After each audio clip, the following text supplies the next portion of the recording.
என்னம்மா அப்படின்னு அண்ணே நாம மட்டும் ஹிந்தி படிச்சிருந்தா இன்னைக்கு தமிழ்நாடு இந்தியாவுக்குள்ள எப்படிங்க படிக்க விடாம பண்ணிட்டாங்களே. ஹிந்தி தெரியாதனால இங்க வந்து நான் கஷ்டப்பட வேண்டியது இருக்குது. ஒரு இங்கிலீஷ்காரங்க மேல வேலை பார்க்கிறேன். நீங்க சொன்னதானே எனக்கு ஞாபகம் வருது. என்னம்மா அன்னை மொழி காப்போம் அனைத்து மொழியும் கற்போன்னு சொன்னீங்க.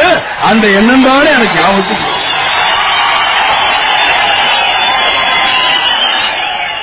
அந்த சகோதரி மாதிரிதான் நானும் அனுபவப்பட்டேன். படிப்பறிவு இல்லாம போச்சு. தமிழ் தமிழ்ங்கிற பண்றேன். நான் தமிழை குத்தம் சொல்ல, நம்மளுக்கு தமிழ் தேவை.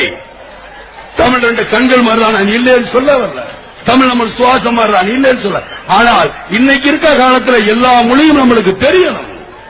இன்னைக்கு டெல்லியில 2 லட்சம் தமிழர்கள் இருக்காங்க, பம்பாயில் 5 லட்சம் தமிழர் இருக்காங்க. இங்க இருந்து படிச்சுட்டா போனாங்க இல்ல, அங்க போய் கத்துக்கிட்டாங்க. ஐயோ ஏதாவது ஹிந்தி பேசணுமே, நம்ம குடும்பத்தை காப்பாற்றணுமே, நம்ம தாய் தந்தையரை காப்பாற்றணுமே, நம்ம சகோதரியை காப்பாற்றணுமே. நம்மளை நம்பி அங்க மெட்ராஸ்ல இருப்பாங்களே, நம்மளை நம்பி திருப்பூர்ல இருப்பாங்களே, நம்மளை நம்பி கோயம்புத்தூர்ல இருப்பாங்களே, நம்மளை நம்பி மதுரையில இருப்பாங்க.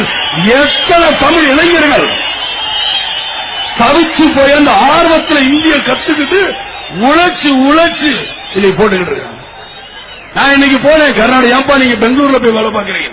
இங்க வேலை கிடைக்கல, வேலை தரமாட்ட போறோம். அங்க போய் தெரியாதனமா அங்க கன்னடம் கத்துக்கிட்டு எப்படியாவது இது பண்ணிக்கிட்டு இருக்கோம். எங்க பேசுறாங்க? கிருஷ்ணகிரி பக்கத்தில் இருக்கோம், எல்லாரும் பேசுறாங்க. ஏன்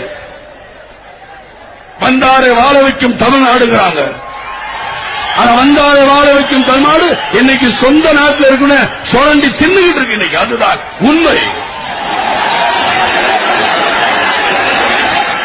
இருக்கிறவங்க பூரா வேலை, இவங்க ஊர் பூரா நீங்க நிலம் வாங்கிட்டு இருக்காங்க. துபாயிலையும் குவைத்திலையும் உலகத்துல எங்கெங்கெல்லாம் வாங்கணும் அங்கெல்லாம் வாங்கிக்கிறது, பங்குமாருக்கு போட்டுக்கிறது. கேட்டால் எதுவும் தெரியல. ஆகையால் சொல்ல நாளெல்லாம் நிச்சயமாக தேசிய முற்போக்கு திராவிட கழகம் ஆட்சி வந்தால் எல்லோரும் எல்லா மொழியும் கற்க வேண்டும்.